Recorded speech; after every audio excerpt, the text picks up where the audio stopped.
africaine. Dans un instant, les titres.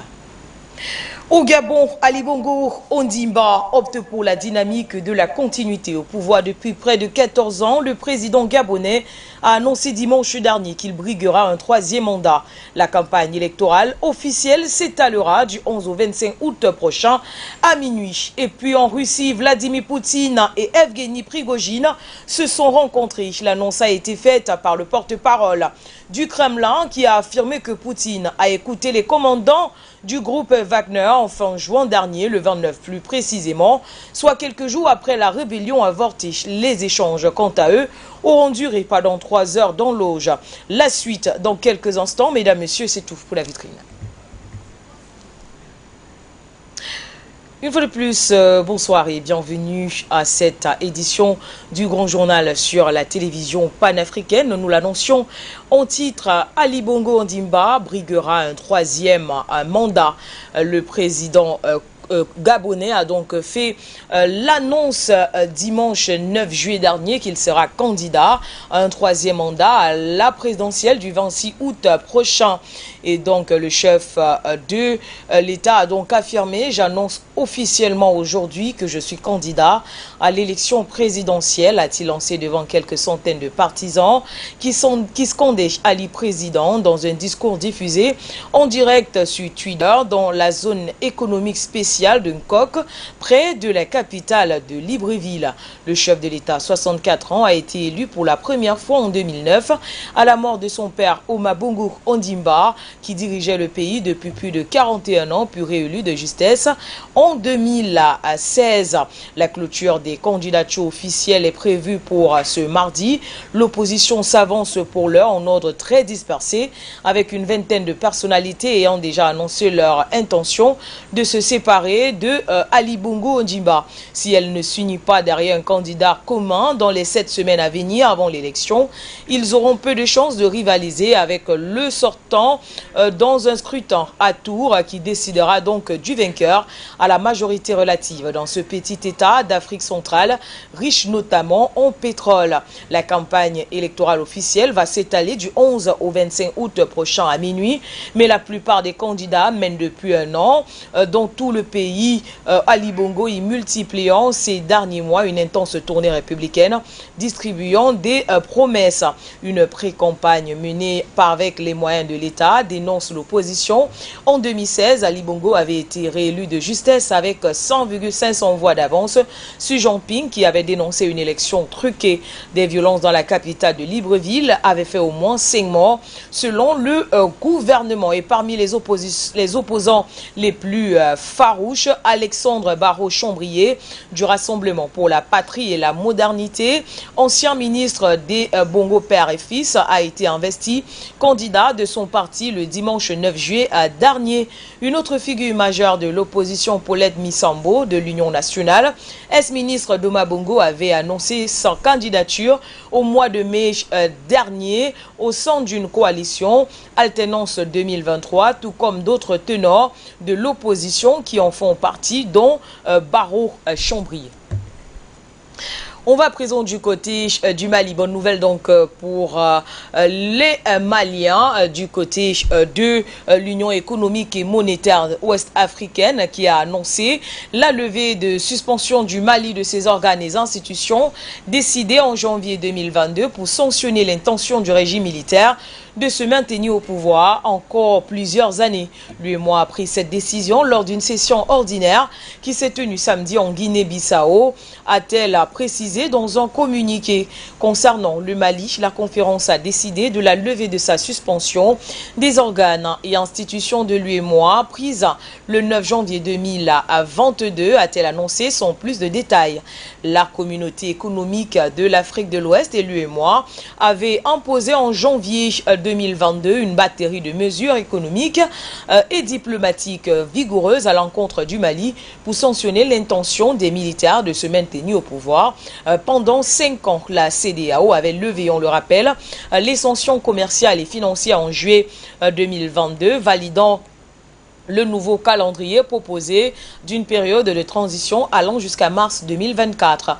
Le Mali a en outre été suspendu des organes décisionnels de la CEDEAO après la prise de pouvoir par des militaires en 2020. Le chef de la diplomatie malienne Assimi Goïta a pris le pouvoir en août 2020 puis mis en place un gouvernement intérimaire dirigé par des civils. En mai 2021, il a déposé ses dirigeants civils lors d'un second coup d'État, prêtant ensuite serment en tant que président par intérim.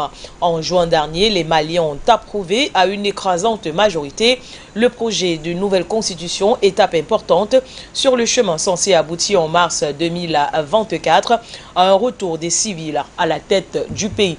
Et voilà donc la nouvelle qui est donc tombée concernant la levée de suspension du Mali de l'UEMOA. On va rester sur cette actualité et recevoir dans ce journal notre premier invité. Il s'agit d'Israël Larba Lompo, à qui nous disons bonsoir. APN Israël Larba Lompo pour le Mali concernant l'organisation qui est l'UEMOA, qui a donc décidé de lever l'ascension du Mali. Oui, bonsoir madame, bonsoir aux téléspectateurs d'Afrique Média, bonsoir au monde. Oui, il faut dire que d'abord, ces sanctions, c'était l'une des premières fois qu'on voyait l'Union économique et monétaire ouest-africaine se dresser en sanctions politiques contre le Mali. D'habitude, on était habitué à ce que ce soit la CEDEAO qui sanctionne, parce que c'est la CEDEAO qui a des organes politiques ou en tout cas qui avait un volet politique qui traitait des questions politiques. Le fait qu'on ait poussé l'Union économique et monétaire à aller à une sanction politique et économique, c'était une des premières fois qu'on voyait ça, donc depuis sa création. Et il y avait une sorte d'illégalité donc dans la prise des sanctions contre le Mali. Vous avez vu, lorsque la même situation est arrivée au Burkina Faso, l'UEMOA n'a pas pris les mêmes sanctions parce que tout simplement ces sanctions-là dépassaient les prérogatives donc de l'Union économique et monétaire ouest-africaine. Alors si aujourd'hui il décide de lever ces sanctions, ce n'est rien d'autre que de se conformer à ses propres textes et qui n'a pas pour vocation à sanctionner un peuple pour un coup d'État ou pour une prise de pouvoir de façon illégale. Alors la levée de ces sanctions s'inscrit non seulement en ce sens, mais également les sanctions économiques pèsent sur tout l'ensemble de l'Union économique, l'espace économique, notamment les pays portiers, les pays portiers comme la Côte d'Ivoire, le Bénin, le Togo, et qui font partie donc de l'UEMOA, et dans les opérateurs économiques du Mali et même les autorités maliennes s'étant retournées vers la Guinée. Alors il était question que pour ces dirigeants-là qui voyaient leur économie menacée, donc de reviser leur action et revoir ces sanctions uniques qui ont été prises contre le Mali. Le troisième point, il faut dire que ça a permis au Mali de s'aguerrir et donc ça permet également de nourrir des ambitions de créer une nouvelle zone monétaire avec les trois pays qui sont dirigés par les militaires, notamment la Guinée, le Burkina et le Mali. Et donc, avec cette mesure, les dirigeants de l'UEMOA et de la CEDEAO tentent d'anticiper donc toute action, toute volonté souverainiste allant dans le sens de la création d'une nouvelle union monétaire au sein donc de l'union qui existait. En janvier dernier, la CEDEAO avait décidé de lever les sanctions financières et commerciales sur le Mali après que les militaires au pouvoir aient annoncé qu'il y aura la transition allant jusqu'au mois de mars 2024. Et quelques temps après, le Mali décide de voter donc par par référendum, et ceci à une écrasante majorité, le projet de la nouvelle constitution. Et donc, quelques temps après, l'UEMOA décide de lever cette suspension. Est-ce que, selon vous, ça a un rapport avec ce projet de la nouvelle constitution qui a été validé par la majorité du côté du Mali? Oui, bon, ça peut être un argument que la CEDEAO et l'UEMOA peuvent utiliser pour justifier, pour ne pas prendre la honte donc de leurs décisions. Ils peuvent utiliser cet argument-là pour dire que le Mali a engagé donc des démarches en matière de réforme politique pour aller vers donc aux élections dans peu de temps, pour respecter le calendrier et les engagements qui ont été pris vis-à-vis de ces institutions-là, qui étaient d'abord d'essayer d'organiser les institutions, d'essayer d'aller vers un référendum et puis maintenant passer à l'organisation donc des élections. Donc je pense que ça faisait partie des promesses et que l'Union économique et monétaire et la CEDEAO ont su bien saisir pour pouvoir annuler ces sanctions-là et puis ne pas prendre la honte de leur vie. Larba Lompo, rendez-vous dans nos prochaines éditions d'information, alors qu'on va parler de cette tournée africaine du président iranien qui va donc se rendre dans 3 pays d'ici quelques jours: Kenya, l'Ouganda et bien sûr le Zimbabwe. Le président iranien Ebrahim Raïssi qui va entamer dès ce mardi 11 juillet une visite dans 3 pays africains. Une nouvelle étape de l'offensive diplomatique qui a été lancée par l'Iran pour trouver de nouveaux alliés sur la scène internationale. Ce déplacement de 3 jours sera la première visite d'un président de la République islamique en Afrique depuis 11 ans. À la tête d'une délégation comprenant des hommes d'affaires, Raïssi s'entretiendra avec ses homologues kenyans William Ruto, ougandais Yoweri Museveni et zimbabwéen Emerson Mnangagwa, selon l'agence officielle IRNA, et dont le porte-parole de la diplomatie iranienne, Nasser Kanani, l'a présenté comme un nouveau point de départ avec les pays africains qui sont, selon lui, sérieusement intéressés par développer leurs relations avec l'Iran, notamment sur les plans économiques et commerciaux. Ce rapprochement est également basé sur les vues politiques communes entre Téhéran et les 3 pays visités. Par ailleurs, le président Raïssi a reçu samedi le ministre algérien des Affaires étrangères, Ahmed Attaf, en affirmant la volonté de Téhéran de développer les relations avec Alger. Téhéran a parallèlement renforcé ses liens avec la Chine et la Russie dans le cadre d'une stratégie tournée vers l'Est, alors que les relations restent tendues avec les Occidentaux, malgré des discussions indirectes engagées avec Washington, notamment sur le nucléaire. Après s'être rendu en Indonésie, Raïssi a visité en juin dernier 3 pays frères d'Amérique latine, notamment le Venezuela, le Nicaragua et Cuba, où il a dénoncé les puissances impérialistes, notamment les États-Unis. Et nous l'annoncions au titre, Vladimir Poutine et Evgeny Prigojine se sont rencontrés, ceci après la rébellion avortée du côté de la Russie. La rencontre a duré presque 3 heures, tel qu'indiqué par le porte-parole du Kremlin, Dmitry Peskov, précisant que Vladimir Poutine avait donné son appréciation de la mutinerie du 24 juin et écouté les commandants du groupe Wagner.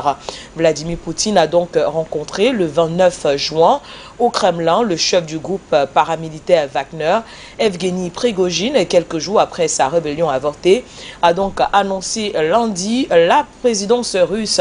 La rencontre a duré presque 3 heures, tel qu'indiqué par Dmitry Peskov, précisant qu'elle avait impliqué 35 personnes, notamment tous les commandants et les dirigeants du groupe Wagner.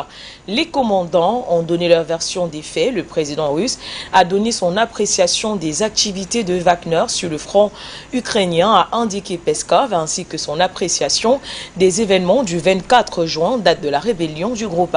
Vladimir Poutine a écouté les explications des commandants et leur a proposé des alternatives pour leur futur travail et leur emploi à des fins militaires, encore porté à affirmer le porte-parole du président russe.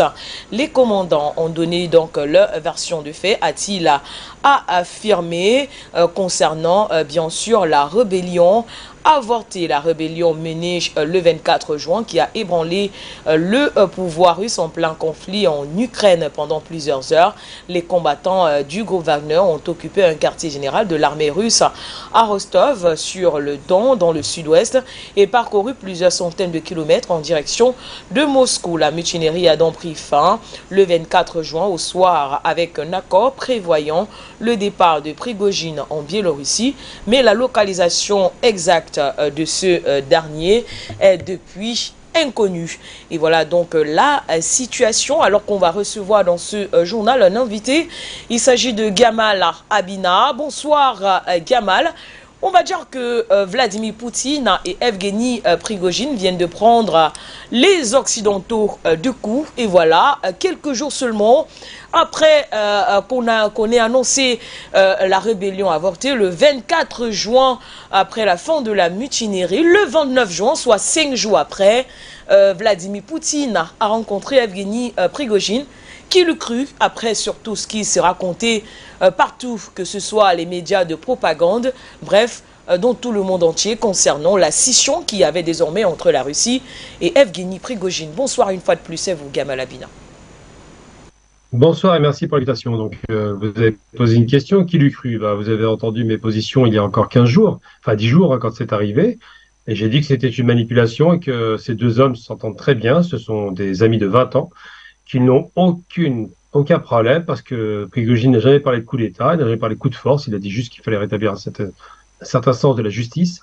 Et comme par hasard, on les voit se rencontrer à nouveau, tout se passe très bien, il lui a donné son argent comme prévu pour payer ses soldats. Donc on est très très loin de ce qui avait été insufflé comme propagande dans l'Occident, qui avait le sentiment qu'il y avait une fragilisation du pouvoir à Moscou. Non seulement Poutine est extrêmement populaire, plus de 82% de la population le soutient, mais surtout il peut compter sur ses forces vives, qu'elles soient paramilitaires, militaires, nationales, police et autres services de renseignement et de sécurité. Donc ça a été beaucoup de bruit pour rien. Opération d'intoxication destinée à fragiliser la partie ukrainienne, parce qu'évidemment, quand vous faites croire que chez vous ça craque, les Ukrainiens ils sont partis vent debout, ils se sont dit c'est bon, on peut y aller, on va attaquer, on va essayer de porter un peu plus d'action par rapport à cette fameuse contre-offensive qui est un échec total, on se rend compte aujourd'hui, puisque même les Américains commencent à se poser la question de savoir s'ils doivent poursuivre ou pas le soutien à l'Ukraine, que les Sud-Américains ont refusé de recevoir Zelensky aujourd'hui. Bref, le monde est en train de changer, mais c'est vrai que quand on voit deux hommes qui soi-disant se faisaient la guerre et deux hommes qui soi-disant l'un voulait prendre le pouvoir à l'autre, se rencontrer tranquillement pendant 3 heures et expliquer ce qui n'allait pas, ils parlent simplement des problèmes tactiques et opérationnels, mais en aucun cas de volonté de prendre la place de Poutine. Prigojine se sait effectivement fragile s'il faisait une telle stupidité, parce que ça lui coûterait évidemment cher. La popularité de Poutine étant totale et intacte, il est difficile de croire que son ami, rappelons que c'est son ami tout de même, son ancien cuisinier, allait prendre le risque de se mettre en danger pour soi-disant ravir la place du tsar.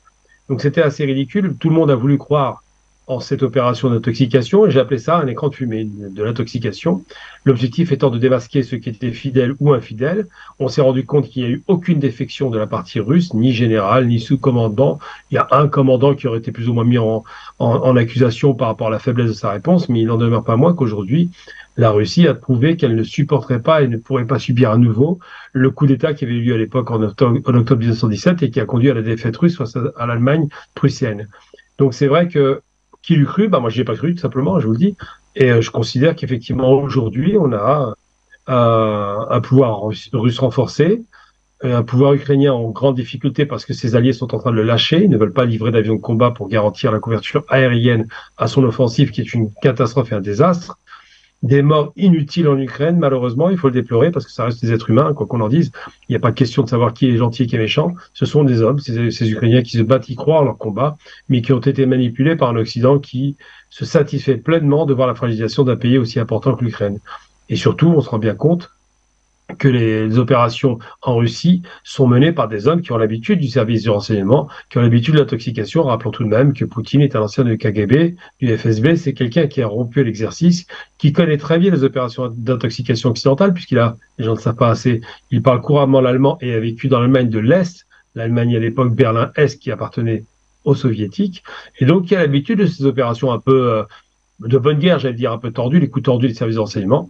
Il ne s'en est pas privé, il a fait croire que le bateau coulait, uniquement pour renforcer sa popularité et sa force au niveau de l'armée. Donc, ils se sont rencontrés. Prigojine ne sera pas abattu, contrairement à ce que tous les Occidentaux ont raconté. Les médias occidentaux racontent beaucoup n'importe quoi en ce moment, parce qu'ils veulent se convaincre que la Russie est en difficulté. Malheureusement, les rapports de force sont ce qu'ils sont. La Russie est très puissante, elle s'est renforcée. Sur le plan économique, elle ne s'est pas effondrée, elle a progressé. Sur le plan des alliances, elle a renforcé ses alliances avec ce qu'on appelle aujourd'hui le Sud global, donc le reste du monde. Et les 20% d'Occident qui étaient anti-russes, mais qui ont besoin de la Russie pour les ressources énergétiques, minières et gazières et pétrolières, bien sûr, vont devoir effectivement revoir leur copie parce que cette guerre inutile en Ukraine n'a apporté que chaos dans l'économie occidentale, a renforcé quelque part l'Amérique, mais n'a pas du tout fragile l'économie russe qui se porte très bien aujourd'hui avec un chômage près incompressible de 3%. Donc simplement rappeler que l'intoxication existe partout, hein, c'est pas les Russes qui l'ont inventé, mais qu'ils ont su la mener avec brio et que comme par hasard aujourd'hui, on nous parle d'une réunion qui aurait eu lieu au mois de juin, donc très peu de temps après ce qu'on appelait un coup de force, mais en vérité cette intoxication a très bien fonctionné puisque tout le monde a voulu y croire. J'ai entendu un observateur dans les médias français dire qu'il ne croyait pas du tout en ce coup de force et il a eu l'intelligence de comprendre que c'était très habile de la part des Russes parce qu'il s'imaginait bien que c'était pas possible. Il ne s'était pas trompé, mais il était le seul et personne ne voulait croire à ce qu'il disait parce que les autres s'auto-intoxiquent. Donc aujourd'hui, la Russie a démontré qu'elle est capable aussi de faire l'intoxication, qu'elle le fait avec brio et qu'effectivement, la partie ukrainienne s'est faite avoir et l'Occident a douté. Maintenant, je pense qu'on arrive bientôt au bout de ce malheureux conflit. Je pense que les Américains commencent à envisager une négociation directe avec les Russes et que le soutien à l'Ukraine se réduira juste de jour en jour parce que rappelons tout de même que M. Zelensky avait annoncé qu'il avait 1 million d'hommes sous les drapeaux. Aujourd'hui, il aligne difficilement 130 000 hommes qui sont mis à rude épreuve. Et encore une fois, je dis toujours, une mort est une mort de trop. Chaque Ukrainien qui meurt inutilement aujourd'hui aurait pu être épargné si, dès le départ de ce conflit, les Russes s'étaient entendus avec les Ukrainiens et si les Ukrainiens avaient respecté l'accord qu'ils avaient signé avec la Russie en 2014. Gamal Abina, l'Occident a douté, y compris Washington aussi, mais il faut quand même parler de ce geste d'Evgeny Prigojine qui vient de démontrer à tous que la Russie reste la mère patrie. Il a également confirmé que la relation qui existait entre Vladimir Poutine et lui restait solide, Gamal Abina. Tout à fait, ce sont des hommes qui s'apprécient. On n'est pas sur des gens qui ont trahi. Je veux dire, Prigojine travaille pour la Russie depuis longtemps, et ça lui profite d'ailleurs, il ne va pas tuer la poule aux œufs d'or. C'est quand même Poutine qui le paye, hein, faut jamais l'oublier. Et surtout, il n'avait aucune raison de prendre le pouvoir. D'abord parce que ça ne l'intéresse pas, c'est un homme d'affaires, et ensuite et surtout parce que les risques étaient trop importants. Il vit comme un roi actuellement, il s'est bien enrichi, il est bien vu par la population, quoi qu'on en dise, et ce rapprochement inespéré, la seule chose qui a poussé Prigojine à un coup de colère, on le sait depuis le début d'ailleurs, c'est qu'il voulait nationaliser son groupe privé. Il voulait que Wagner, ce qu'on appelle donc les combattants de Wagner, qui sont à peu près 25 000 à 30 000 en Russie, si on prend le global, il y en a presque 50 000 à travers le monde, que ces combattants intègrent l'armée nationale russe parce qu'ils sont efficaces, tout simplement. Donc ça ne lui a pas plu, évidemment, mais il n'allait pas prendre le risque de se froisser avec son ami, qui lui a, pendant quasiment 10 ans, permis de s'enrichir dans les proportions abyssales.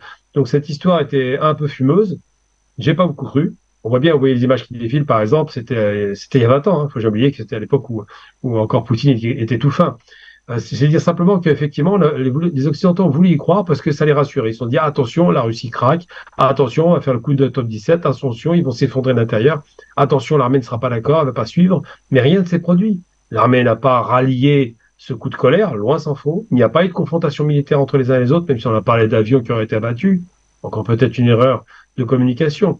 Une chose est certaine, c'est qu'un traître, s'il avait trahi, aurait été passé par les armes. Il n'aurait pas été récompensé, on lui aurait pas donné son argent, et il n'y aurait pas eu une discussion avec le thé autour d'une table pendant 3 heures. Donc ce sont des réalités qui ont fonctionné, qui ont fait parler et couler beaucoup d'encre, qui ont donné le sentiment que la Russie était affaiblie.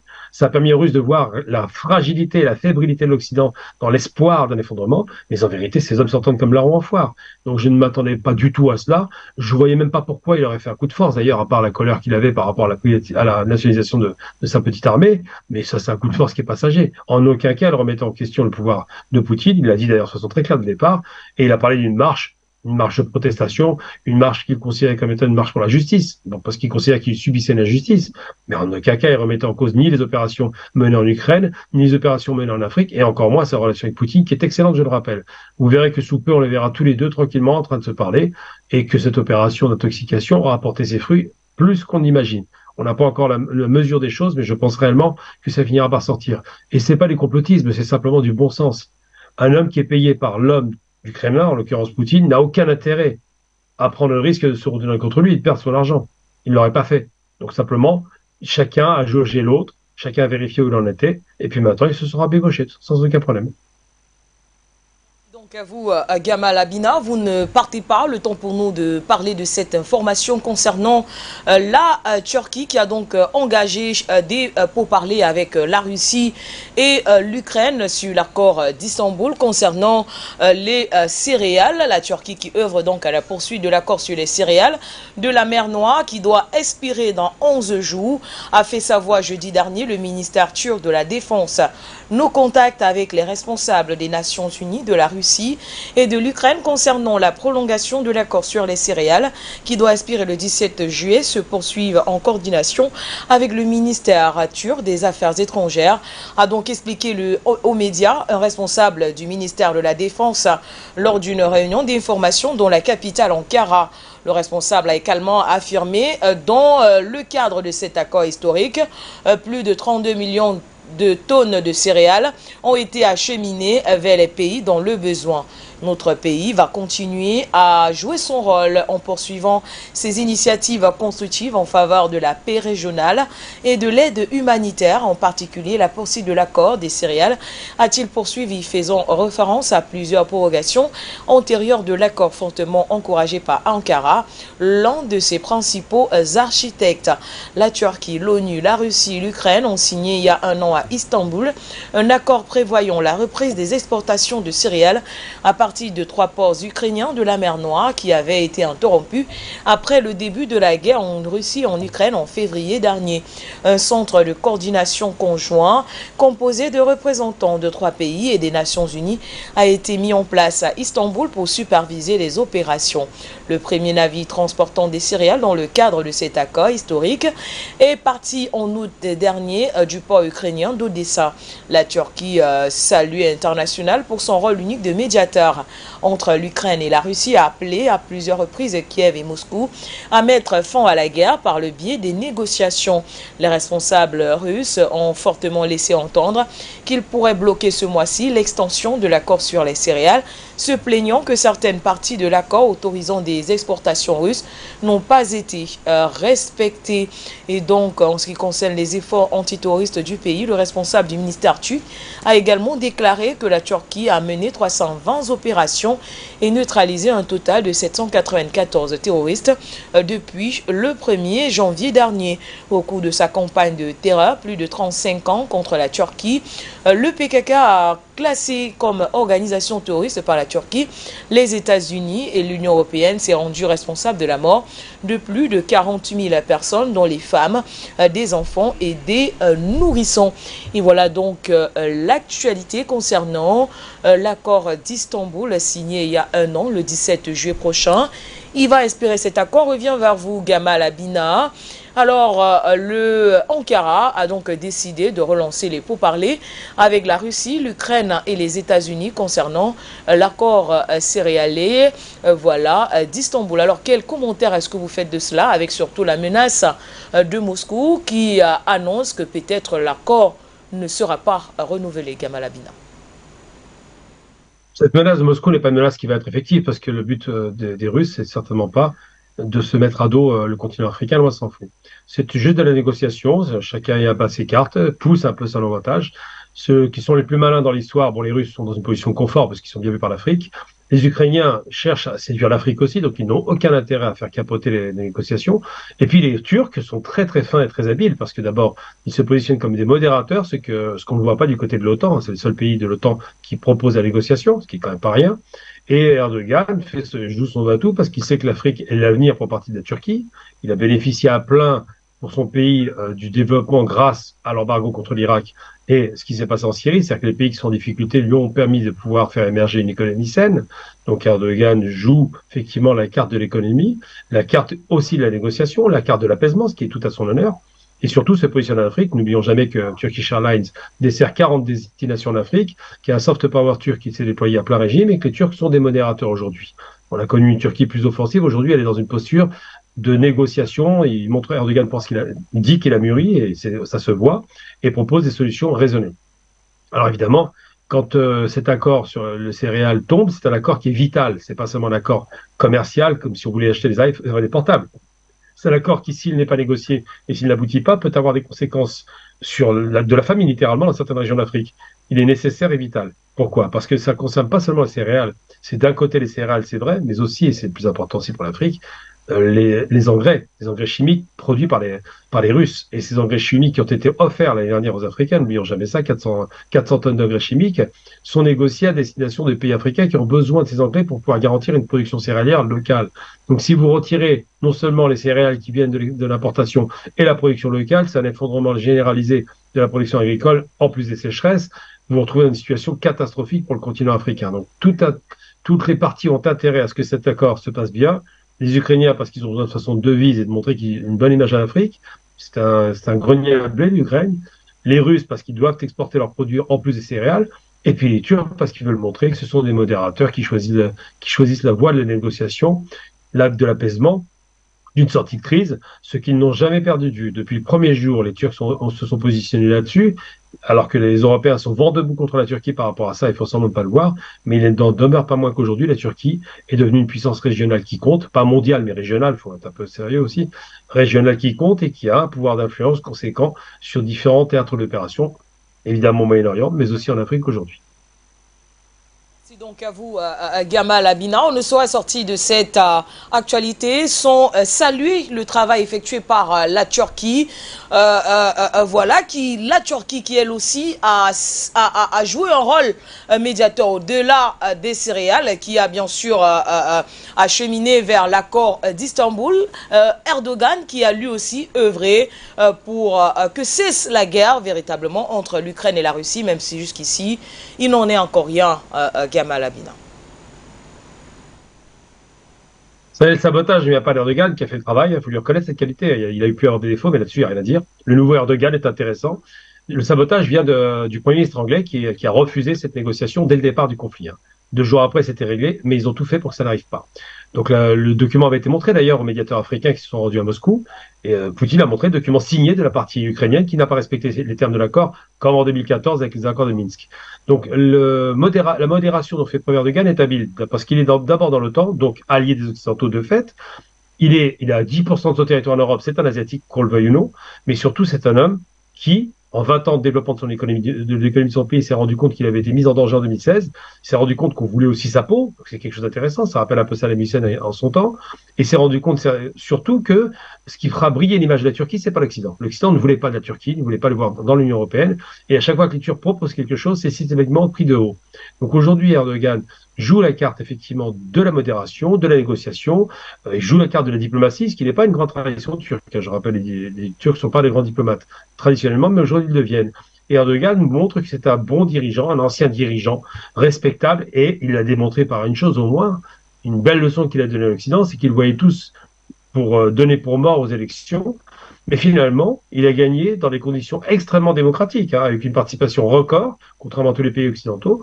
Il a gagné haut la main son élection parce que ses actions à l'international sont considérées par la Turquie comme bonnes, comme positives, non seulement pour l'image de la Turquie, pour l'économie de la Turquie, et surtout pour ce qu'on appelle la soft power turque. Donc aujourd'hui, Erdogan se positionne à nouveau comme le négociateur en titre.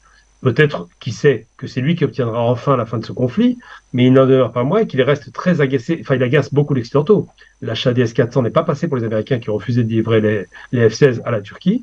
Les accords avec les Russes ne passent pas pour les Occidentaux. L'accord gazier, par exemple, record, pour faire un hub gazier de la Turquie. Tout ce rapprochement géopolitique, c'est juste les prémices d'une chose, la Turquie veut rentrer dans les BRICS. Elle a été humiliée par l'Europe, ils lui ont refusé l'entrée à l'Union européenne depuis 1957. Maintenant, elle veut rentrer dans les BRICS, qui est de loin une locomotive de création de richesse, de développement économique. Il bénéficierait aussi du financement de la Banque de développement. Bref, les Turcs ont tout intérêt à amener la paix sur leurs frontières, ont tout intérêt à se positionner comme de bons offices d'un bon négociateur et surtout ont tout intérêt à à rentrer dans les BRICS. Ils en ont objectivement, et c'est évident, le PIB. C'est la 20e puissance économique mondiale, donc les Turcs jouent cette carte-là, jouent la carte de la modération, jouent la carte du retrait, du repli sur la Turquie, ils font du Turkish First maintenant, comme les Américains avaient fait du America First, mais surtout ils font un travail qui consiste à montrer une image de la Turquie positive. Un certain temps, pendant la révolution arabe, elle était plutôt écornée, mais aujourd'hui, Erdogan, en homme sage, comme le fait d'ailleurs Lula d'ailleurs, propose de montrer que la Turquie peut être une solution pour sortir du conflit. Et ça pose problème à l'Occident parce qu'ils ne veulent pas de sortie de conflit. Du moins, ils n'en voulaient pas, ça commence à changer, mais jusqu'à présent, ils alimentaient le conflit. Donc cette signature de négociation sur le territoire turc n'est pas anodin, ce fameux accord d'Istanbul, puisqu'Istanbul n'est pas la capitale, c'est Ankara, mais c'est à Istanbul que c'est signé. Et pourquoi? Parce qu'Istanbul, c'est le Bosphore. C'est là où transite énormément de marchandises, et c'est donc central sur un plan géopolitique, Istanbul étant aux portes de l'Europe. Tout cela pour dire que la symbolique est forte. Le retour de la Turquie comme État de plus en plus indépendant de Washington commence à être visible, et on peut espérer qu'avec ce changement géopolitique, les Turcs s'alignent de plus en plus du côté de l'Est. Merci. Merci à vous, Gamal Abina. Rendez-vous dans nos prochaines éditions d'information. Mesdames, Messieurs, c'est sur cette information concernant l'accord céréalier d'Istanbul que nous mettons un terme à cette édition du Grand Journal sur la télévision panafricaine. Merci d'avoir été des nôtres et surtout de rester en compagnie de nos programmes. D'ici là, portez-vous bien. Au revoir.